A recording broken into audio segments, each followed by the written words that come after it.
Salut à tous, bienvenue dans la cabane des cartes, c'est Milandrune. Je vous ai concocté un petit tag que je trouve, perso, je trouve super. Voilà, hein, on va pas faire de la fausse modestie, moi je trouve ça super.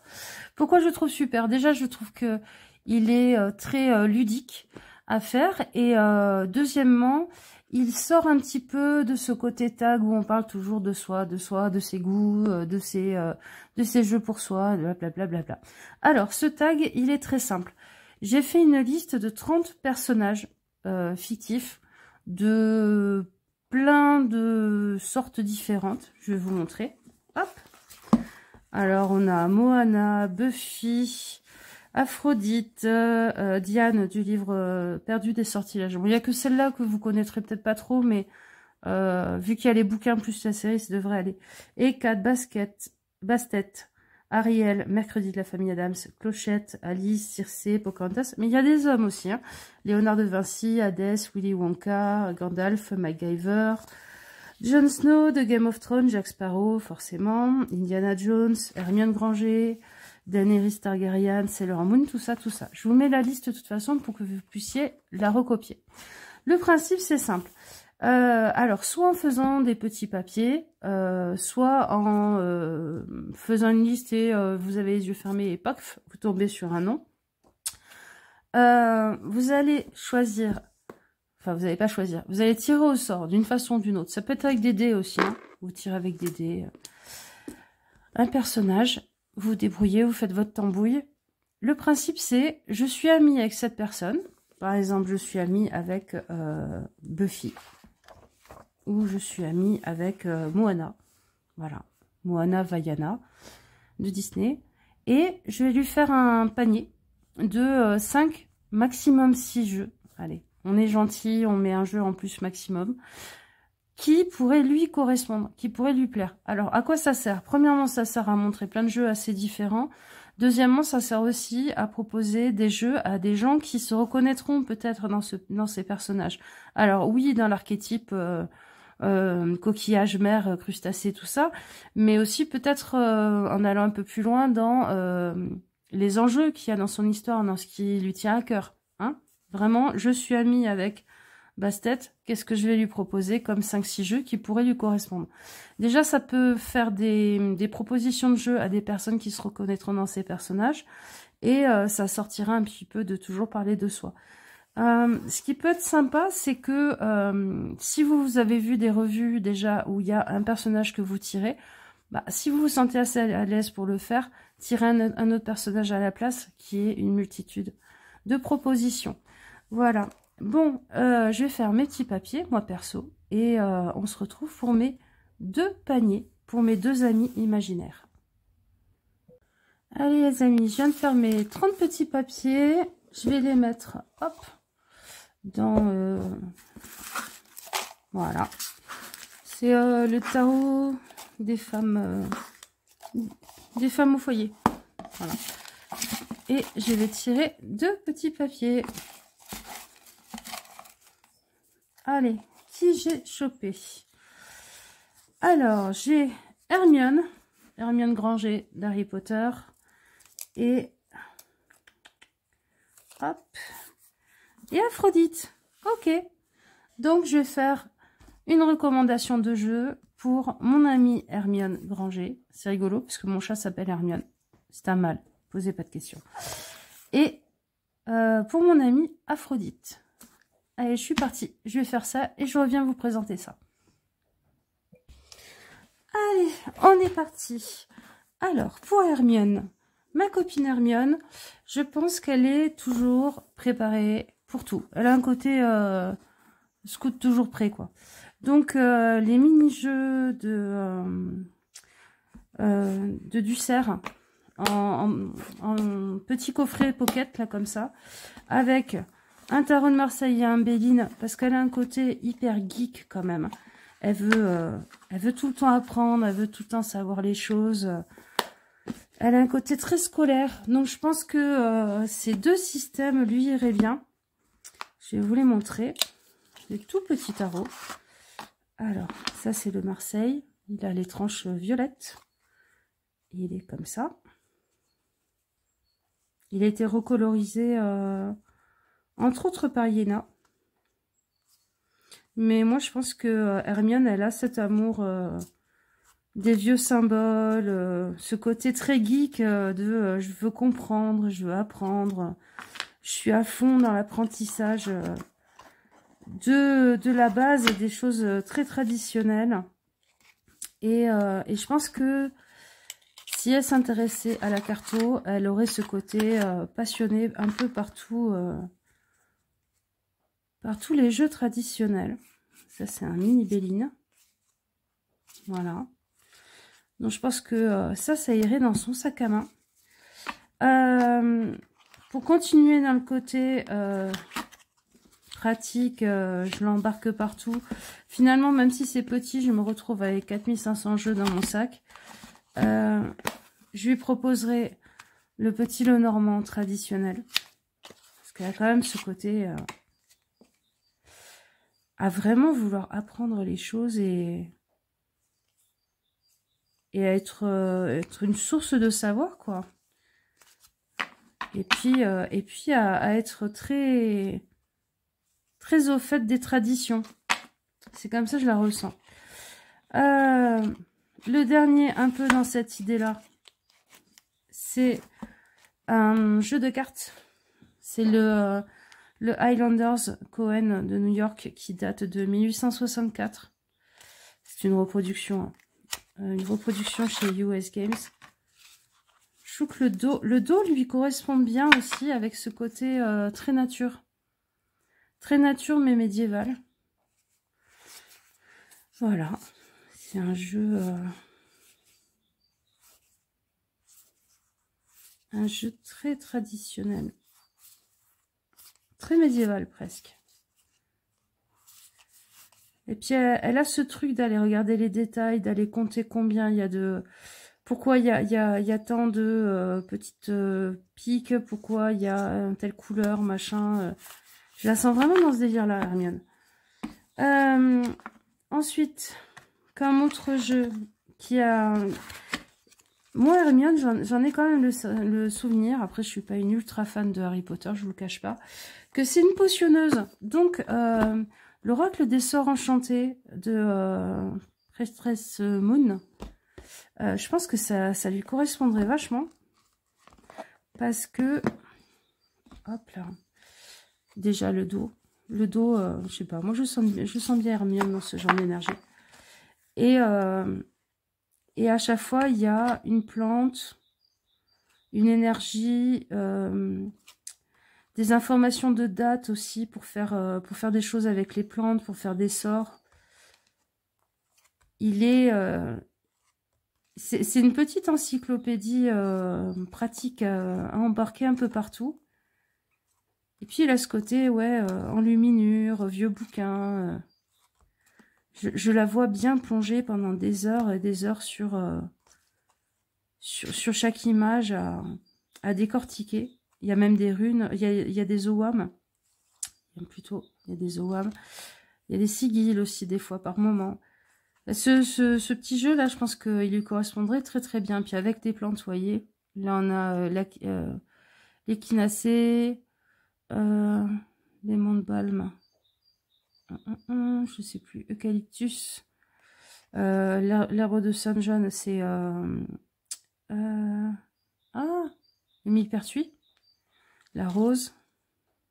Vous voyez, à chaque fois il y a plein d'infos dessus, donc je pense que ça lui correspondrait bien. Puis c'est un jeu un peu intemporel. Hein. Ça fait un petit moment qu'il est sorti. Moi, je pense qu'il est toujours aussi bien.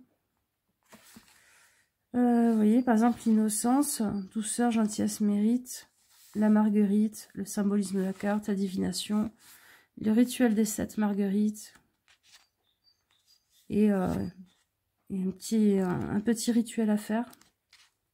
Je trouve qu'il lui correspondrait bien. Ensuite, vu que c'est quand même, effectivement, une pauvre souffle, je crois, hein, donc une potionneuse, elle a quand même une connaissance des animaux, des plantes et tout ça. Moi, je lui proposerais aussi le Guardian Dragons. Hop là. Alors malheureusement, il n'a pas été traduit en français, ce petit jeu, mais c'est une petite merveille. J'ai le dos. Le dos avec comme des armoiries. Et en fait, à chaque fois, on a un petit dragon associé à un fruit ou un légume. Donc là, l'orange, le café,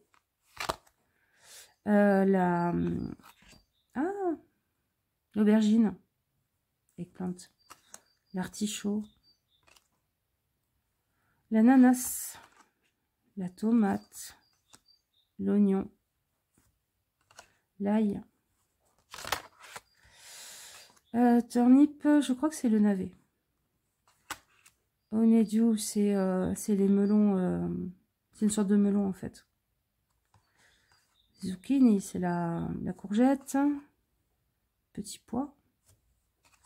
Cerise. Le poivre. Pepper, je sais pas si c'est le poivre ou c'est le piment, hein, là. La pêche. Ça, c'est le melon que nous, on connaît sous ce nom-là. Le kiwi. Bref, il y en a plein. Le radis, l'asperge, le citron vert et le citron jaune, l'avocat. Et puis à chaque fois, vous voyez, vous avez un petit mot-clé hein, qui va avec. Hein. Et le livret, si vous avez la patience, la patate, regardez, il est trop mignon. Le trèfle à 4 feuilles. Si vous avez la patience de le traduire, il est vraiment super bien fait. Quoi. Il y en a beaucoup hein, quand même. Hein. Brocoli. La banane. Je trouve ça génial. Et je pense que dans le monde d'Harry Potter, bah, peut-être que ces petits dragons, ils existent dans les potagers, tout ça. Et qu'Hermione les connaît bien. C'est ce que je m'imagine. En plus, c'est chouette parce que c'est écrit comme un bestiaire. Le livret n'est pas là juste pour vous délivrer un message, il est aussi pour vous embarquer un peu en vous disant ce petit dragon, il a telle habitude de vie, il vit de telle façon et tout. Je pense que vraiment ça serait bien le genre de jeu qu'aurait Hermione dans sa pratique. Le dernier que je voulais vous montrer, bah, c'est celui forcément qui fait peut-être le plus sorcière. C'est le Ravenswand Oracle. Pareil, qui n'a pas été traduit en français, mais qui est une petite merveille. Hop, le dos, il est comme ça. Vous voyez, je l'ai déjà bien abîmé quand même. Hein. Ça fait un petit moment que j'utilise. Et ça ressemble beaucoup à des sorts à chaque fois, comme dans Harry Potter. Avec peut-être des personnages qui pourraient vivre avec eux dans leur monde. Vous voyez ? Il est très tendre aussi, cet oracle. Et moi, Hermione, c'est un personnage que sous son côté un peu hautain, un peu... moi, je sais, je la trouve très tendre.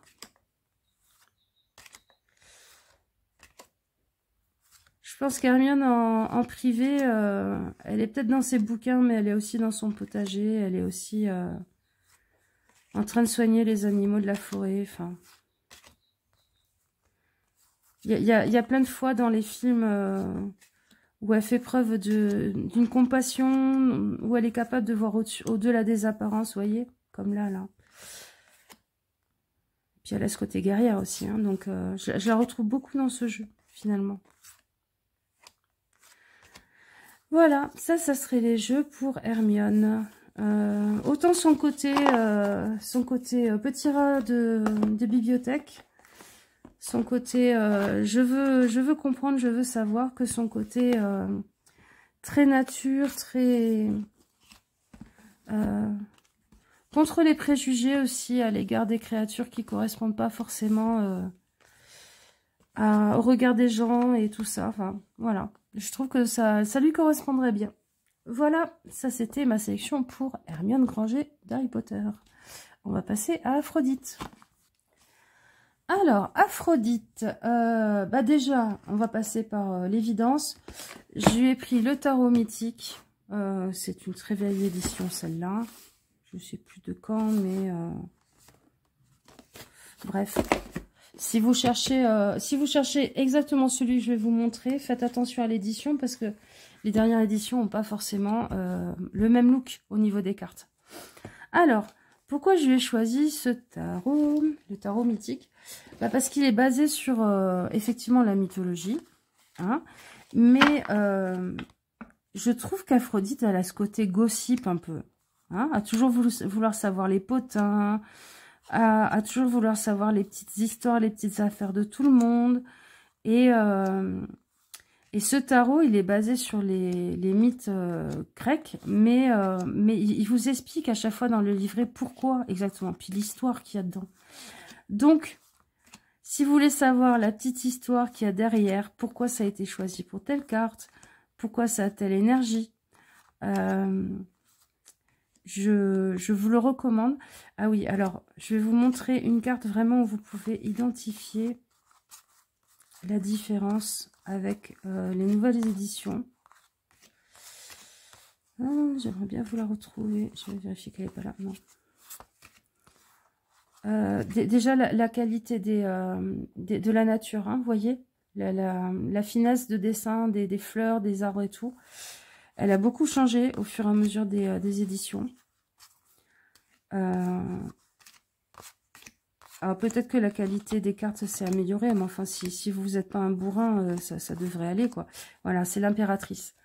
Si vous cherchez ce tarot, regardez l'impératrice. C'est souvent celle-là qui vous montre. Je vous montre la qualité des détails sur cette édition-là. Je pense que si vous voyez d'autres éditions, vous comprendrez. Donc voilà, pour le côté un peu gossip, un peu je veux savoir les histoires des autres, les patatis, les patatas. Je trouve que ça lui irait très bien. En deuxième, je lui ai pris le chant sacré des femmes. Je trouve qu'Aphrodite, c'est un personnage qui est quand même toujours à la défense des femmes. Mine de rien. Contrairement à Héra, qui n'est pas forcément toujours très sympa avec les femmes. C'est un jeu qui est basé sur les archétypes féminins, sur la puissance féminine. Et Aphrodite, mine de rien, c'est quand même ça. Ça, c'est le dos. Ça, c'est les cartes. Et je vais vous montrer ensuite le livret parce que non seulement il est très très bien écrit, c'est vraiment hyper intéressant à chaque fois, mais en plus elle vous propose des musiques pour vous y relier. Et pour moi, Aphrodite, il y a quand même quelque chose qui, chez elle, est... Alors dans la sensualité, oui, mais au-delà de la sensualité, peut-être qu'il va passer par la danse, par le ressenti, par l'émotionnel, plutôt que par le très intellectualisé, quoi. Donc, ce côté très coloré, très... bon, après, avec pas mal de rose et de violet, je trouve que c'est des couleurs qui lui vont bien. Mais au-delà de ça, ça passe aussi par le ressenti, je pense, dans son énergie. Regardez, ça, pour moi, c'est très Aphrodite, hein, la nouvelle lune, comme ça. La femme au creux de son corps. La femme pranique. Ouais. Elle a un côté guerrier aussi des fois, hein, Aphrodite. Hein, donc, tous ces archétypes féminins, on peut les retrouver dans les différentes facettes d'Aphrodite. Parce que de toute façon, au fur et à mesure des colonisations grecques et romaines, ils ont inclus dans sa figure des déesses qui lui ressemblaient dans d'autres traditions. Et alors, le bouquin est vraiment... c'est un beau bébé. Hein. Je ne sais pas combien de pages il a, mais... Ouais, il a 200 pages. Et alors, ce qui est intéressant, c'est à chaque fois... Je vais y arriver. Vous avez le texte qui va expliquer... voilà. Et qui vraiment... Enfin, moi, en tout cas, il m'accompagne incroyablement. Le message de la carte, cette carte dans ton tirage, voilà, le mantra, la méditation, et à la fin, elle vous propose à chaque fois 3 chansons qui peuvent aller avec l'énergie de la carte. Donc ça peut être aussi une autre façon de s'y connecter par la beauté, par la musique, et je trouve que c'est très Aphrodite. Ensuite, Aphrodite, c'est quand même la déesse de l'amour. Et donc, on a les anges de l'amour de Dorine Virtue. Parce que je pense que Aphrodite, ma copine, ce qui l'intéresserait pas mal, c'est de voir ses amours à elle. Et puis de conseiller les copains et les copines sur leurs amours. Donc, ce jeu qui parle de relations. Qui a un côté un peu vieille peinture. Je trouve que ça lui va bien aussi à Aphrodite, ce genre de truc.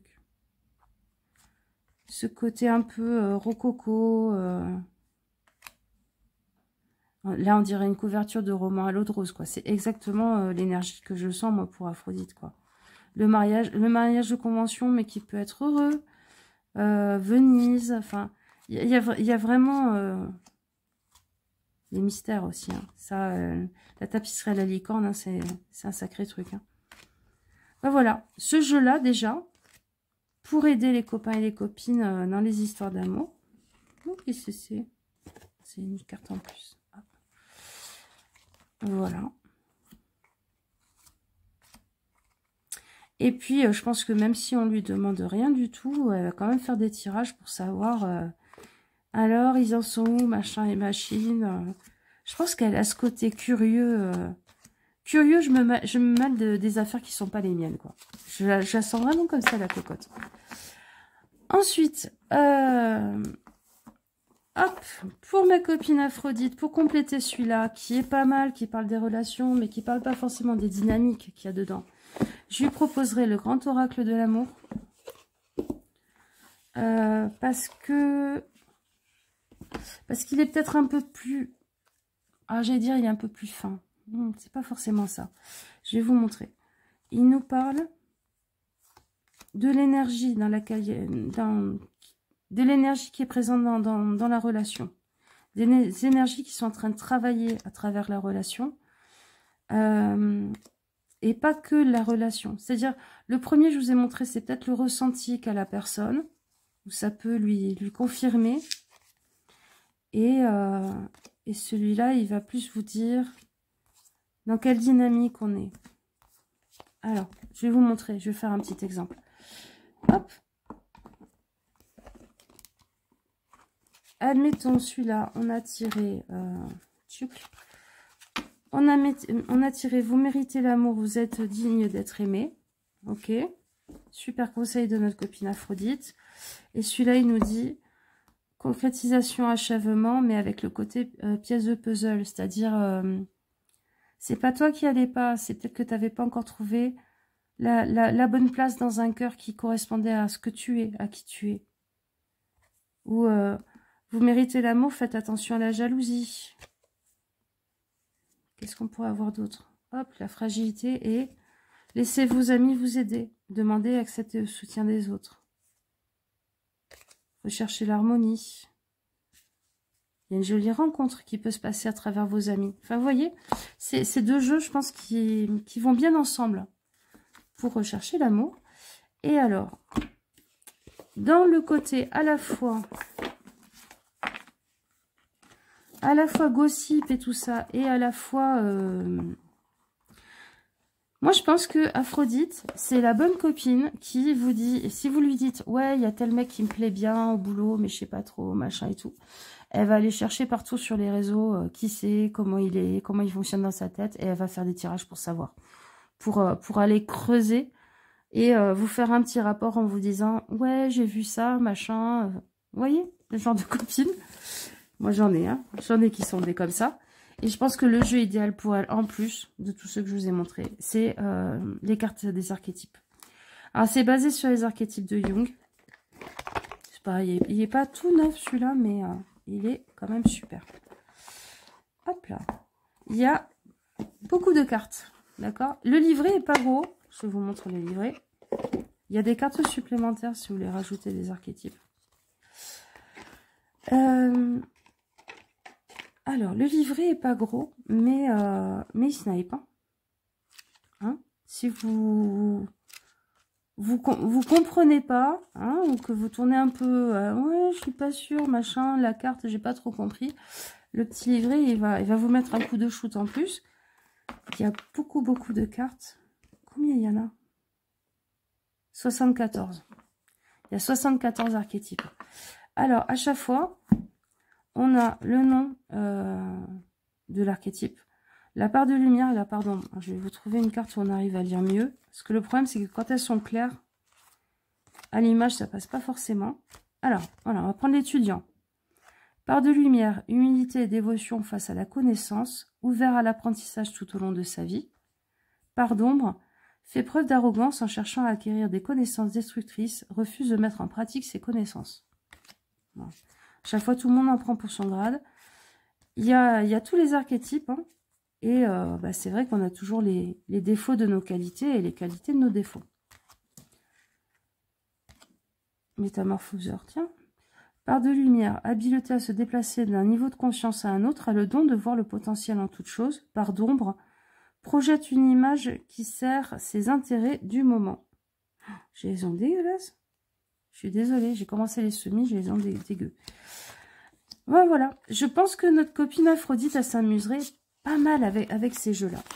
Ça correspondrait bien à sa pratique. Donc, je récapépète. Pour notre copine Aphrodite, déesse de l'amour, un peu entremetteuse, un peu fouteuse de merde, hein, toujours à vouloir savoir les potins et compagnie. Je pense que ces différents jeux, voilà, tuc, on a les anges de l'amour, le grand jeu de l'amour, les cartes archétypes, le chant sacré des femmes et le tarot mythique qui lui correspondrait bien. Voilà les amis, j'espère que ce tag vous a plu, j'espère que vous irez voir d'autres tags parce qu'à chaque fois ce ne sera pas forcément les mêmes personnages. Si vous êtes vous-même youtubeuse carto, bah faites-le, ce sera avec un grand plaisir que je viendrai voir vos vidéos. Je vous fais des gros bisous. Ciao ciao.